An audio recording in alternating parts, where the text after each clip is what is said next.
Thank you.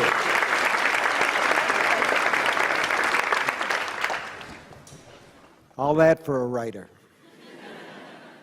You guys don't get out much, do you? Now, this is great, and I really appreciate the chance to be here. I've been a George Mason basketball fan for a long time. And that's no hype. I always used to have him in the Final Four on my little bracket.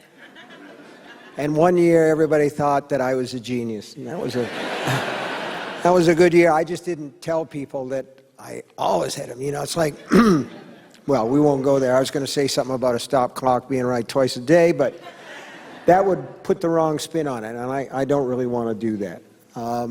But I'm really grateful to get an award. And when I get a big hand like that, I never know if it's because you like the work or because I'm here and I ain't dead yet. So, anyway, but it's strange for me because, you know, writers are really not supposed to be recognized or to be famous or renowned, and we're supposed to be the secret agents. And it's strange. I can remember going to Fenway Park probably, I'm going to say maybe 10 years ago. My kids were smaller then, and one of my sons said, you know, you're always getting bothered. Why don't you put on a pair of sunglasses? So I did, and this little 8-year-old kid says to his mother, look, Ma, it's Stephen King in sunglasses. So that was that. But the first time that I ever knew that something was changing in my life, I went on a book tour for a book called The Dead Zone. That was the first time that anybody... It's like Stephen King's greatest hits. So pray for... But don't stop. I mean, I love it. But that was so long ago. I was on the road with Kitty Kelly, who'd just written a book about Frank Sinatra. My mother used to call him Frankie the Snot, and she used to say, he'll never be Bing. And Jerzy Kosinski, and what a shock when Jerzy Kosinski committed suicide, because I thought that he was the most cheerful, magnetic, wonderful guy. You'd go out and spend all day scarfing media, small town media, small city media, which is what you were supposed to do. We were definitely on the chicken circuit. And he always made you feel like you'd just blown the tread off a Russian tank at the end of the day, and he'd grab you and give you a big hug. But I discovered that what the tour is, basically, in those days there were these things, a lot of you won't know about these things. They were very old now. They were called newspapers. And the idea was that the newspaper would ask you into Cleveland or Cincinnati or maybe Austin, someplace like that, and you would go to a dinner, but before the dinner, you would scarf every bit of media that you could possibly get. You'd do the local magazines, and there was always an AM program, whatever it was AM Cleveland or AM Albany or AM something or other. But whatever it was, it meant getting up at 5 o'clock with a hangover from the night before and going in and talking to somebody and doing that. And you did it all day long, and the day climaxed with the newspaper's dinner, where you ate what Jerzy Kosinski used to call beige food. There was always chicken or fish, and there was always this sort of pallid gravy. And so I was in Pittsburgh, and I did all this stuff, the AM Pittsburgh and all the rest. It was near the end of the tour. And the last act was dinner up on this thing that's called the incline. No way to get down. You're just sort of stuck up there. And this is the part of the story where I have to be careful. I have to choose my words very carefully. There's this thing called Montezuma's Revenge, where you have to visit the nearest convenience early and often. And this restaurant where we were had a grandiloquent bathroom, but there were no doors on any of the stalls. And it was the low point in my life, rushing in there and sitting down, and the whole tour came out. You know what I'm saying? And I'm thinking things can't get any worse. And there was a washroom attendant who was roughly 150 years old, slowly turns and looks at me in the stall and starts walking toward me with a pad and a pen. He says, "Aren't you Stephen King?" First time I was ever recognized. Anyway, he said, "I saw you on AM Pittsburgh, can I have your autograph?" So I gave him the autograph. But the thing about being a writer is people look at you. You know, you guys really, at some point, have got to give yourselves a hand. You're out on Friday night because of books. I mean, for Christ's sakes, clap.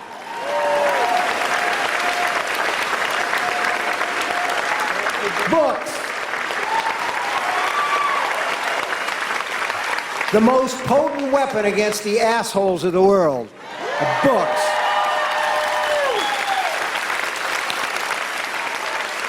Throw your brain into gear, turn off Dancing with the Stars, and read a book. Why not? I mean, even compared to a movie, go out, buy a book, $26. I mean, if you went to a movie, the tickets alone, the popcorn, and then you come home, the babysitter, the parking, don't get me going. Anyway, but the thing about us is people look at us and they know us from somewhere. If you knew how many times people had walked up to me and said, "Aren't you Steven Spielberg?" And I always say, "Yes." Because I want to get along. I'm an obliging guy. When I was a kid, my mother used to say, "Steven, if you were a girl, you'd always be pregnant." So, this is probably true. Oh, God. Toward the end of her life, I can remember her saying to my brother and I, we'd had any number of girlfriends, she said, "You boys were either awfully lucky or awfully polite." But the best, I'm going to move on from here. I don't want to take too long on this, but the best thing that ever happened to me in terms of the whole idea of being famous was in Nathan's Hot Dogs in New York. I went in, get ready for it. I mean, I went in, I ordered a hot dog and some sauerkraut and a Coke or a Pepsi, whatever it was. And I'm having, this was around the time of the Dead Zone when I still grew a beard because the beard was black, you know? And instead of all, you know, sort of old guy. I mean, I know I'm an old guy. I had a birthday the day before yesterday.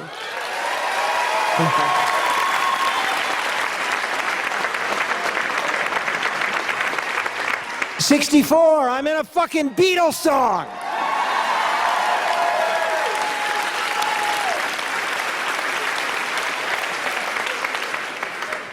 It beats being dead.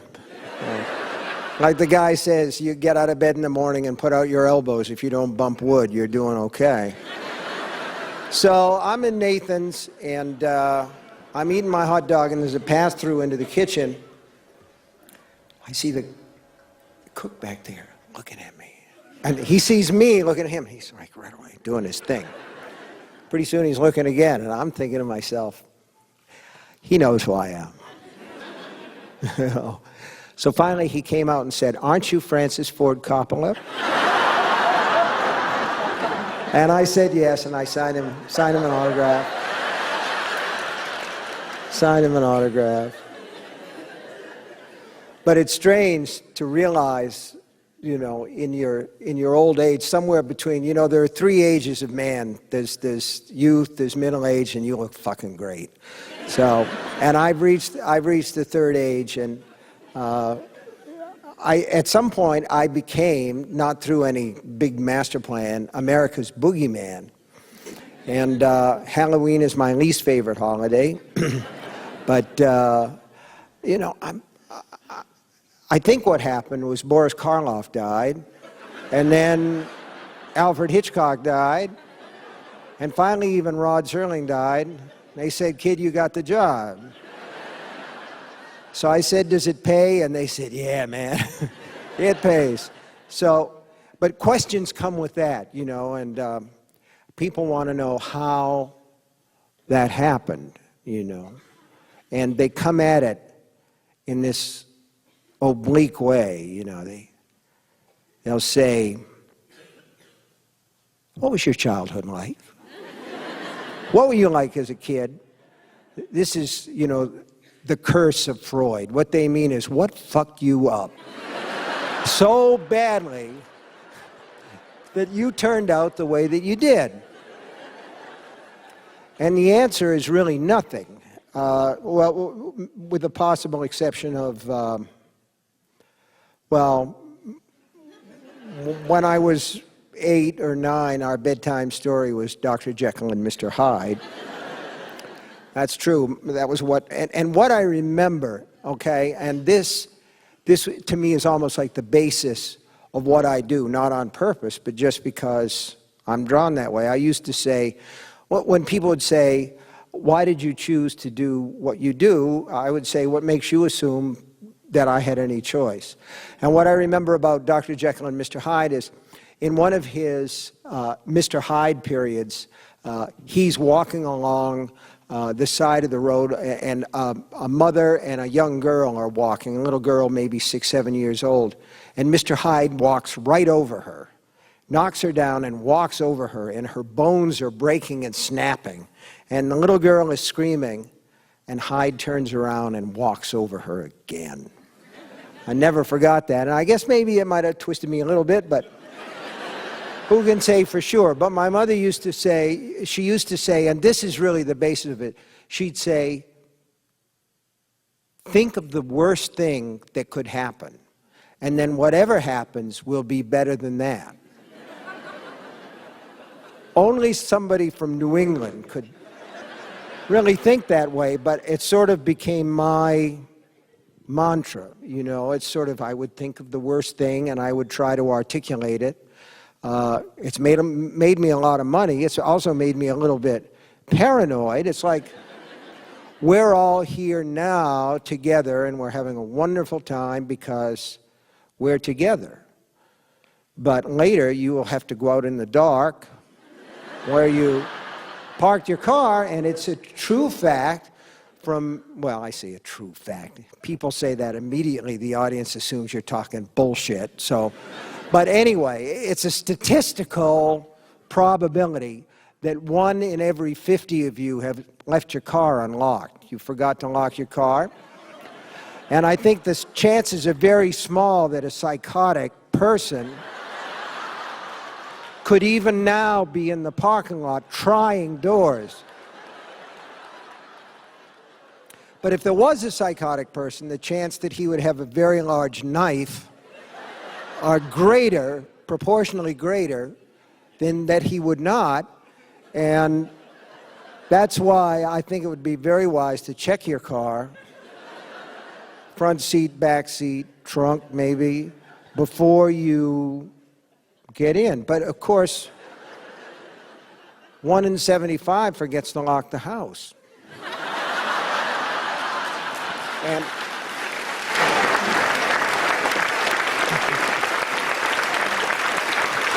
And you know, if there was a psychotic, I'm just saying, if there was, and if your house was unlocked, I don't want you to think about this later on. Don't put it right out of your mind.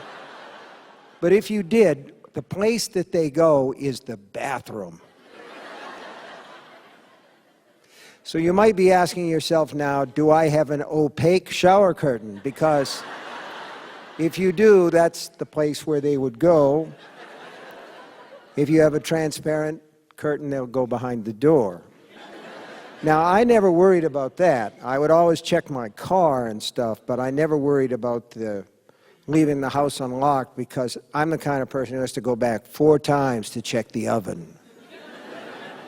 Did you leave the oven on? I'm just paranoid by nature. That's the way that I am. But so where do you get your ideas? People ask. Well, that's the question that writers always make fun of, because you're scared of it, because you're afraid if you think about it too much, you won't have any more. But my ideas usually come from a combination of what if and what's the worst, absolute worst thing that could happen. There are exceptions to the rule. There's a story called The Body, which became a film, Stand By Me. And that was, thank you. I loved writing that story. I wrote it in a garage, actually. It was the middle of the summer, it was hot, and I was thinking about all the bullshit my friends and I got up to when we were kids. And there are parts of that story, a lot of parts of that story, that are actually true. And then, of course, there are a lot of stuff that's absolutely made up, because when you're a fiction writer, if he's talking to you, if his lips are moving, he's lying a little bit. Those insurance statistics, total bullshit.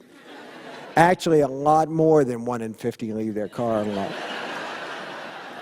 But a lot of the other stories were things where I was thinking, what's the worst thing that can happen? I wrote a book called The Stand. I was in Colorado.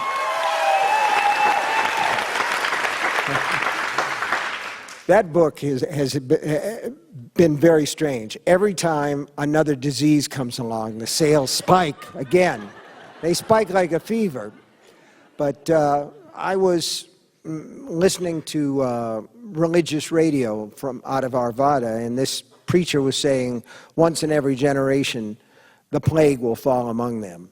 And I had a cold. And I'm thinking, of course, what's the worst thing that can happen? Well, what if everybody dies? But because I'm an optimist, I said, well, almost everybody. There'll be a few people left, like guys like me. But so that came from that. And Cujo, I'm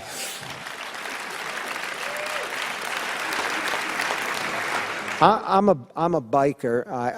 I started off, as so many ignorant people do, with one kind of bike before finally moving up to Harley Davidson, which is a real. It's American, what can I say? But I did have a bike that was not a Harley Davidson, and it started to miss and skip, and I couldn't seem to fix it. And this postman in town said, well, there's a guy up around 7 Maples Farm who will be able to fix that for you if you can get it up there.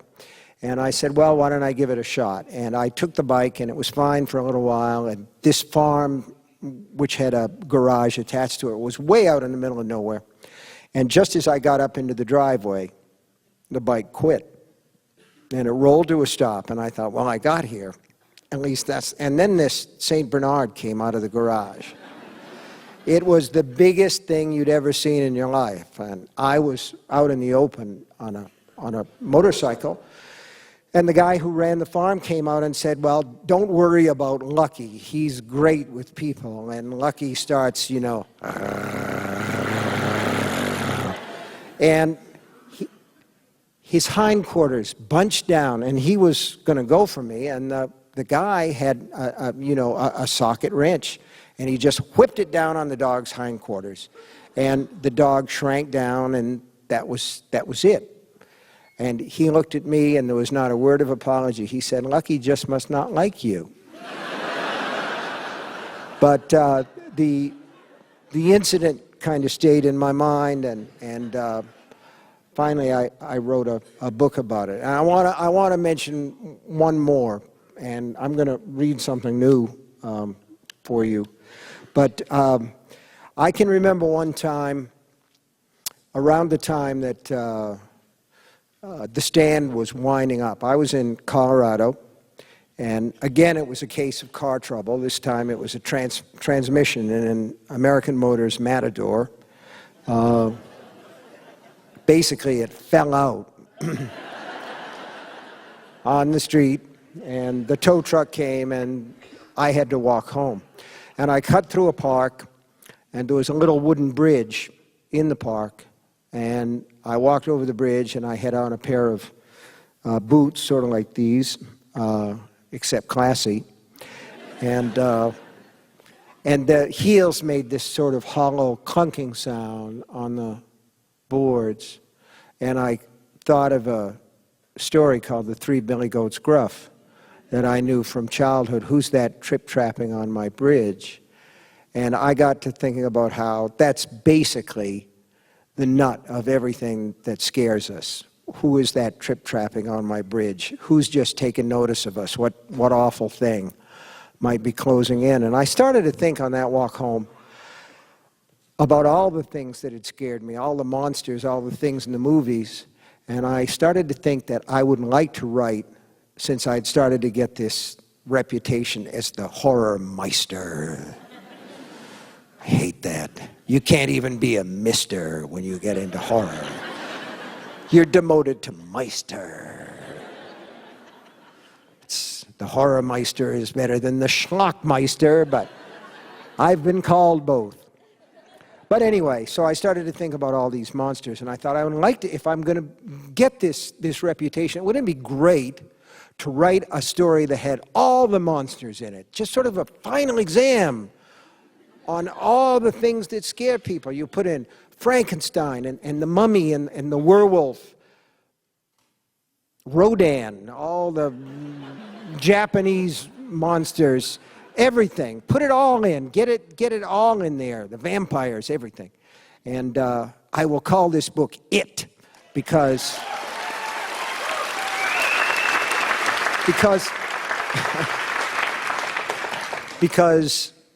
that's the basis of horror to me, is just that it. We don't know what it is. And my wife said, "That's crazy, Steve. Don't do that. The critics will call it shit." They will say it is shit. And I said, well, yes, probably they will, but I'm going to call it anyway. And I was thinking, well, what's the scariest thing of all? It ought to be something that children see that scares them more than anything else in the world. I said, I'm going to make it a fucking clown.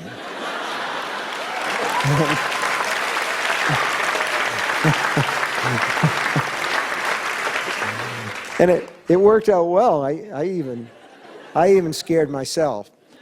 So I can tell you where some of these things came from, and when I'm in front of an audience, I can, some of these things, if they say, where do you get your ideas? I can say some, but there are certain things that this is what the mystery is of what I do, what you do if you write. And one of the really wonderful things, the unquantifiable things, is if you ask me about some of these other books, I don't know, I don't remember where they came from. The Dead Zone, I don't know where that came from.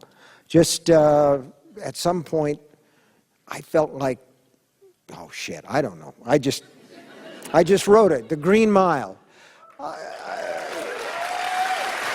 Look, I had this pervasive image of a guy in a prison who was pushing a cart full of candy and sandwiches and this sort of thing. And the people that he was servicing in the cells were condemned prisoners. And they were on this green corridor.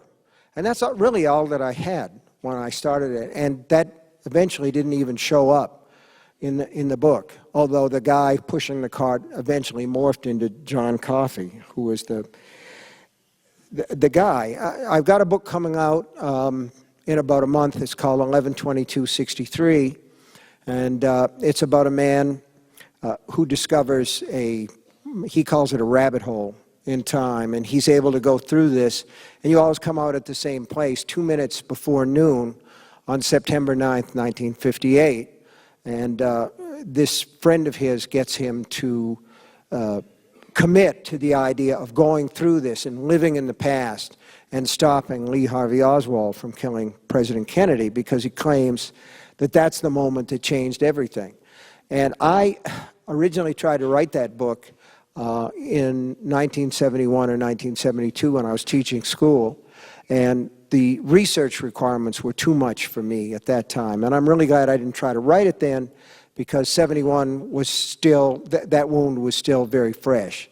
For people of my generation, I was barely 17 when Kennedy was assassinated. That was our 9/11.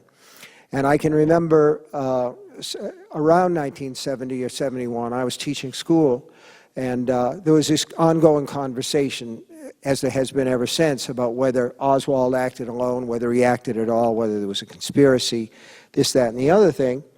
And there's a book called Oswald's Tale by Norman Mailer where he speaks very eloquently about that. And he talks about how when he went into writing the book, he was convinced that Oswald was what he claimed to be, which was a patsy, and that there was some sort of a conspiracy that had been papered over. And when he came out of working on the book, which involved traveling to Russia and doing thousands of interviews, he became convinced that it was the truth, that Oswald did act alone. And he says at one point in the book, and I quoted this at the start, is that if you believe in a world where one lonely, unbalanced man can bring down the leader of the most powerful nation on earth in the midst of his security and his retinue, then you believe in a universe that's absurd. And that's one of the reasons why so many people refuse to believe that. They'll believe that there was a gunman on the grassy knoll. They'll believe that there was a gunman in a sewer that was watching with a periscope, that somebody was in Dallas County Jail shooting from the third floor, from boxcars, E. Howard Hunt, blah, blah, blah. There was even people who believed for a while that there was no Oswald, that Oswald was a clone, that he was a Russian agent who had been fixed up in some X-Files way to look like Lee Harvey Oswald. And they convinced his widow, Marina Oswald, who's still alive, that this was the case. So they dug him up and they did the DNA, and it was, of course, it was Oswald. So anyway, I think that we were talking about that in the teacher's room, about the number of coincidences that would have to be involved for Oswald to be there. It almost seems malignant because at that point so many things were at a tipping point and could have gone either way. So I thought it would be fun to write the book and see what happened. But I can't remember exactly where I got the idea. What I want to read isn't from that book, because thank God I'm not on a book tour. I'm going to be on a book tour in about a month, and I'll eat beige food, and I'll get the media and everything, but I feel like you guys are my friends, and I don't have to sell you anything.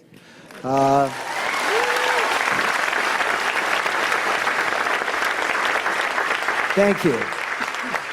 God knows you've bought plenty and put our kids through school, and that's a wonderful thing. But for me, you know, I live in relative isolation most of the time, and to get out and to get this kind of response is always humbling, because there's part of me that also wants to please people. I guess if I were a girl, I would always be pregnant. Anyway, I can tell you that this is an idea that I've had for some time, and I wrote a novel in the 70s called The Shining, and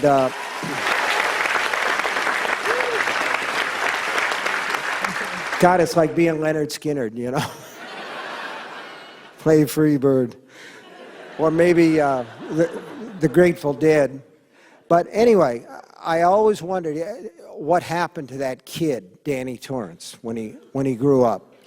And every now and then, you know, people will say to me sometimes, they'll ask, one of the other questions they'll ask, do you keep a notebook? Do you keep an idea notebook? And I don't, because I think it's the best way in the world to immortalize bullshit and really bad ideas. If you don't keep a notebook, a kind of Darwinian process takes place, and the bad ideas just, they go away. But the good ones, the important ones, the ones that are important to me, they stick around, they bounce back up every now and then. I kept wondering, what's Danny Torrance doing? What's going on with him now? Where did he go from after this terrible experience? And little by little, this story started to form, and it's almost done. The book isn't finished yet. It's called Dr. Sleep, and I think with the blessing, it will get done. And this kind of goes back to what's the worst thing that you can think of? And it's funny how an idea like that worms into your mind, and you start to look at perfectly ordinary things, and they start to look sinister to you. And I thought, well, I knew that there were bad people in this story that were like vampires, only that what they sucked out was not blood, but psychic energy from special people, like Danny Torrance. And I came to realize that these people were called the tribe, and that they move around a lot, and that their leader is this woman who calls herself Rose the Hat. They all have these kind of pirate names because pirates are sort of what they are. And I thought, well, how did people like that get along? How do they move? And I realized, you go on the turnpike. The most sinister thing out there, on the turnpike and at rest areas, are RVs. They're the RV people. So this is from Dr. Sleep, and this is about the tribe, and this is about the RV people, and it comes from many years of eating exhaust, I guess. The tribe owned whole towns in Maine, Florida, Colorado, and Arizona, but they never stayed in those places for long. Mostly they were migratory. If you drive the turnpikes and main traveled highways of America, you may have seen them. Maybe it was on I-95 in South Carolina, somewhere south of Dillon and north of Santee. Maybe it was on I-80 in Montana, in the mountain country west of Draper, or on 301 in Florida, outside of Ocala. How many times have you found yourself behind a lumbering RV, eating exhaust and waiting impatiently for your chance to pass?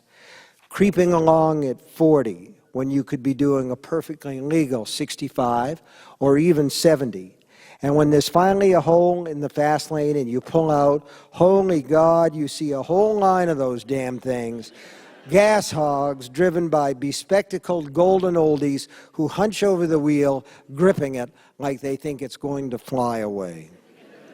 Or maybe you've encountered them in turnpike rest areas, when you stop to take a leak, stretch your legs, maybe drop a few quarters into one of the vending machines. The entrance ramps to those rest stops always divide in two, don't they? Cars in one parking lot, long-haul trucks and RVs in another.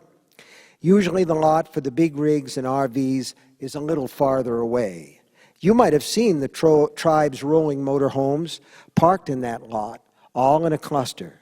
You might have seen them walking up to the main building, slow, because most of them look old and many of them are pretty darn fat, always in a group and always keeping to themselves. Sometimes they pull off at one of the exits where there are plenty of gas stations, motels, and fast food joints. And if you see all those RVs parked at McDonald's or Burger King, you keep on going because you know they'll all be lined up at the counter.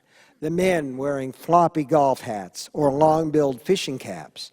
The women in stretch pants, always powder blue, and shirts that say things like, "Ask me about my grandchildren," or "Jesus is King," or "Happy Wanderer." You'd rather go half a mile farther down the road to the Waffle House or Shoney's because you know they'll take forever to order, mooning over the menu, always wanting their quarter pounders without the pickles or their Whoppers without the sauce.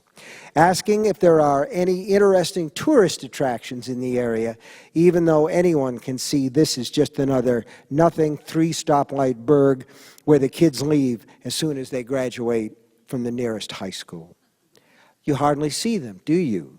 They're just the RV people, you think, the ones living out their retirement on the road, staying at campgrounds where they sit around in their Walmart lawn chairs and cook on hibachi grills. They're the ones who always stop at flea markets and yard sales, parking their damn RVs nose to tail, half on the shoulder and half on the road, so you have to slow to a crawl in order to creep by. They are the opposite of the motorcycle clubs you sometimes see on those same turnpikes and main-traveled highways, the mild angels instead of the wild ones. They're annoying as hell when they descend en masse on a rest area and fill up all the toilets, but once their bulky old bowels finally work and you're able to take a pew yourself, you put them out of your mind, don't you? They're no more remarkable than a flock of birds on a telephone wire or a herd of cows grazing in a field beside the road. Oh, you might wonder how they can afford to fill up those fuel-guzzling monstrosities, because they must be on fixed incomes, you think. How else could they spend all that time driving around like they do? And you might puzzle over why anyone would want to spend their golden years driving all those endless American miles between Hoot and Holler or Shit and Shinola, but beyond that, they probably never cross your mind. And if you happen to be one of those unfortunate people who has ever lost a kid, nothing left but a bike in the vacant lot down the street, or a little cap lying in the bushes at the edge of a nearby stream, you probably never thought about them, did you? Why would you? No, it was probably some hobo, or, worse to consider, but horribly plausible, some sick bastard from your very own town, maybe your very own neighborhood, maybe even your very own street, some sick killer pervo who is very good at looking normal and will go on looking normal until someone finds a clatter of bones in the guy's basement or buried in his backyard. You'd never think of the RV people, those sweet grandmas and grandpas in their golf hats and sun visors with the applique flowers on them.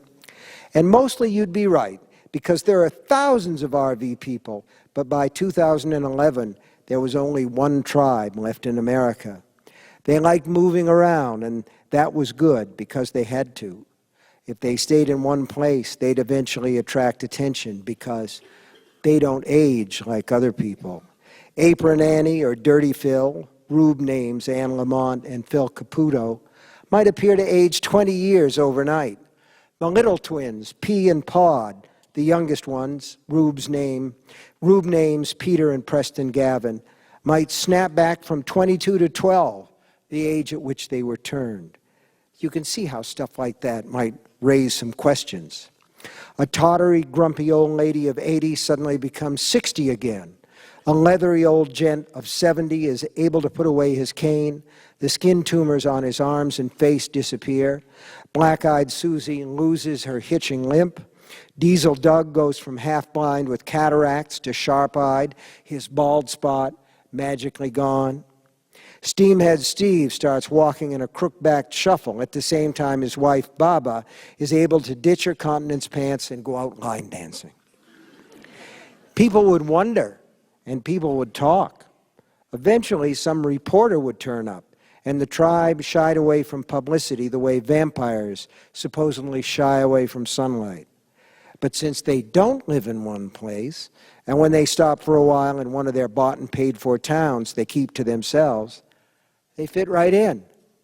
Why not? They wear the same clothes as the other RV people. They wear the same El Cheapo sunglasses. They buy the same souvenir T-shirts and consult the same AAA road maps. They put the same decals on their Bounders and Winnebagos, touting all the peculiar places they visited. I had a ball in Cocker City, Kansas, home of the world's largest ball of twine. And you find yourself looking at the same bumper stickers. Old but not dead. Save Medicare. I'm a conservative and I vote. While you're stuck behind them, waiting for a chance to pass. They eat fried chicken from the Colonel and buy the occasional scratch ticket in those easy-on, easy-off convenience stores where they sell beer, energy drinks, country and western CDs, and 10,000 kinds of candy bars. If there's a bingo hall in the town where they stop, a bunch of them are apt to go on over, take a table, and play until the last coverall game is finished.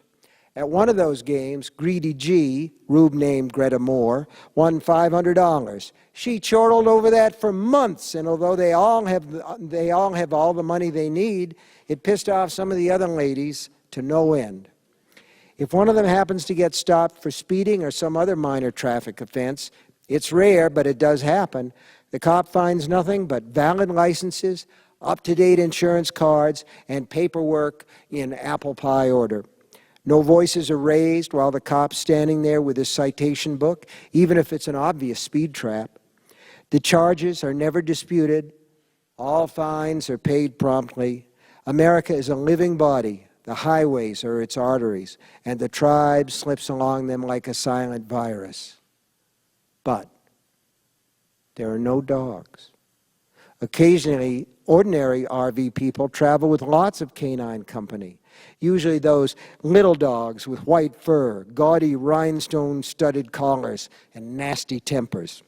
You know the kind. They have irritating barks and ratty little eyes full of disturbing intelligence. You see them sniffing their way through the grass in the designated pet walking areas of the turnpike rest stops, their owners trailing behind, plastic doggy bags and pooper scoopers at the ready. In addition to the usual decals and bumper stickers on the motorhomes of these ordinary RV people, you're apt to see yellow diamond-shaped signs reading, "Pomeranian on board," or "I heart my poodle." Not the tribe. They don't like dogs, and dogs don't like them. You might say dogs see through them, to the sharp and watchful eyes behind the cut-rate sunglasses, to the strong and long-muscled hunter's legs beneath the polyester slacks from Walmart, to the sharp teeth beneath the dentures waiting to come out. They don't like dogs, but they like certain children. Yes, they like certain children very much. Thank you.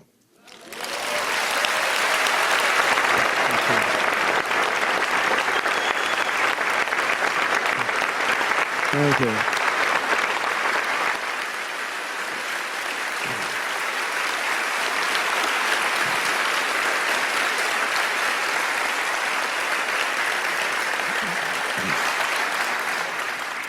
We're going to have question time now. You see, I haven't answered them all.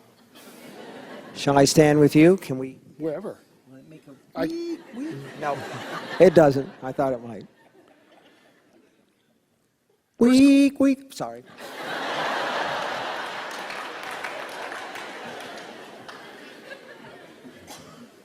Do you think children should have reading materials censored? Well, I think their parents damn well ought to be able to say what they read and what they don't say, and, you know. And I also think that since all the taxpayers chip in money for the school, that there ought to be some input, but they ought not to be assholes about it.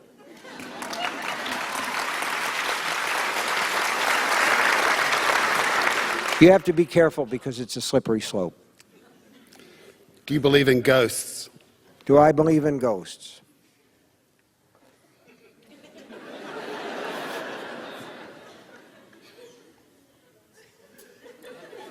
Well, let me put it this way. I never saw the North Pole, but I believe in that. Jury's out. I'm a ghost agnostic. But I believe in them in stories. How do you think Dean Koontz feels about always being second best?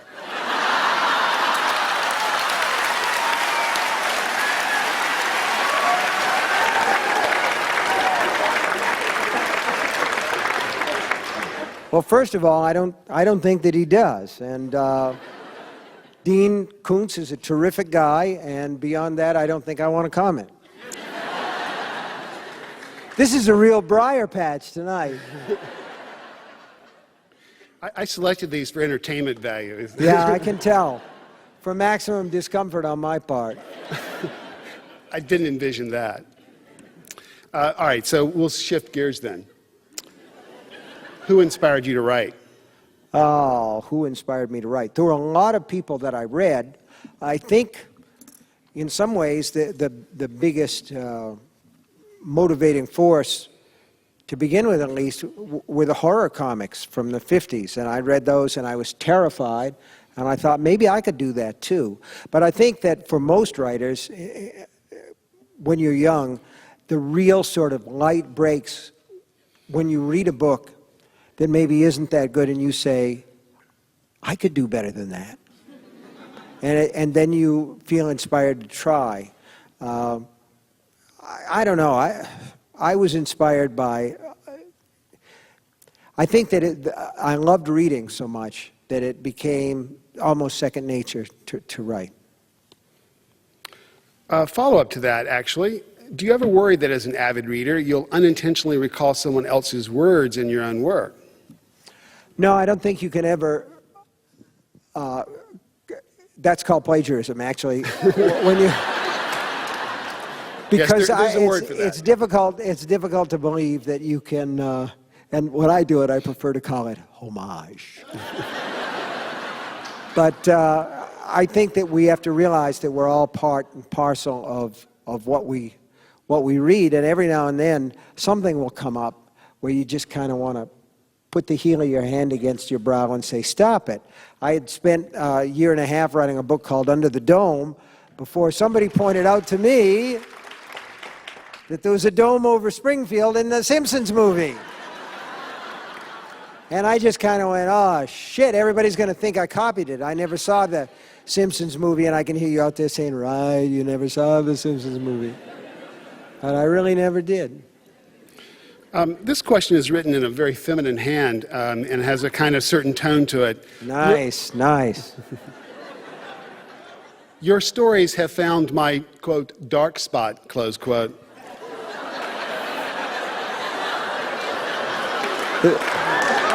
Wait. Is that close to any other spots?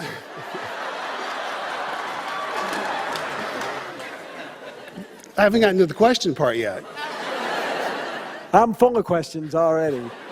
But go ahead. What novel or story found your dark spot?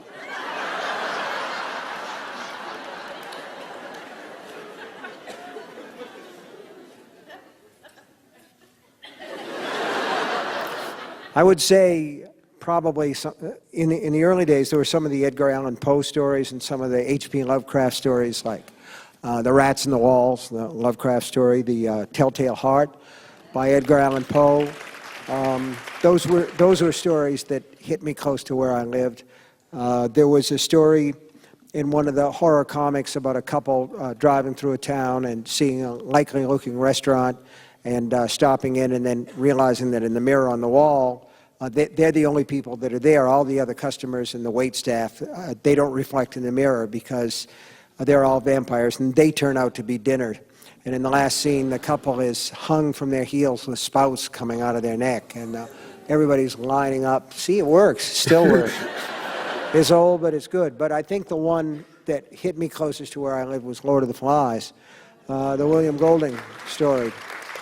Because when I read it, I was a boy myself, and I related to the idea of boys as with a very, very thin veneer of civilization, because that was my friends and me. When is your biography on Benjamin Franklin coming out? Oh, God, I've just been working on it so long.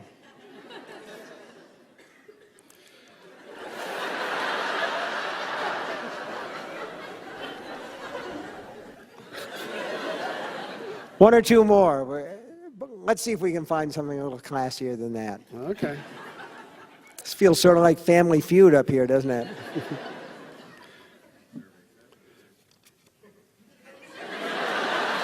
I'm rejecting some. I noticed that. Everybody's an editor. Which of your characters do you relate to the most and the least? Oh, I would say the one that I relate to the most would probably be Paul Sheldon from Misery. because although I've never had my foot amputated or my thumb or anything like that, I've had any number of #1 fans, and some of them, most of them are great, but every now and then there's somebody that's a little bit, you just say, whoa. But as far as the character that I would relate to the least would, there are so many. So many people in my stories that I don't want to be like, and it's so disturbing to think that I created them on some level out of myself. There's Kurt Dusander from Apt Pupil, the horrible Nazi, one character. Pennywise the Clown from It. There is a little bit of Randall Flagg in me, but I think there's a little bit of Randy Flagg in everybody. He's from The Stand. Maybe the character I relate to the least would be Big Jim Rennie, the politician in Under the Dome, because he's just so awful but so plausible to me, because with the political setup what it is in America today, it's just too easy. There's so much hate, there's so much anger. And one of the reasons for writing the Kennedy book, I think, was because at that time in Dallas, and the atmosphere that surrounded the president before the assassination was so ugly and so charged. And when I thought about writing this book again, it was around the second year of the Obama administration, and I saw all this sort of disconnect between the political parties and real anger, real rage. It's very disquieting to me. I'm not going to get up on any kind of political hobby horse at all, but just to say, when you have a president who's sort of disregarded as weak because he's looking for consensus, there's something very wrong somewhere.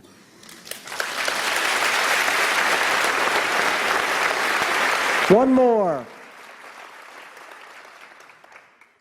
Your audience members would like to know how many times you might have started a project and not finished it for some reason. There's quite a few. There's quite a few different stories and novels that are sitting around that are unfinished. I'm going to say probably 40, something like that. And so, some of them are really good. Some of them are not. There's a story called The Plant that was published online, and I don't know how to finish it. But God, there's a wonderful half-finished novel called, get ready for this, this is really purple. The novel is called Hatchet Head. And it was about a teenage boy who was doing a term paper on capital punishment, and this one particular inmate who is executed, and then after he's been executed, he starts writing this kid letters and saying, "I'm coming to see you." And murders along the way with the same MO, but I couldn't figure it out, so I got about 150 pages and stopped. Listen, you guys have been so great to me. Thank you so much.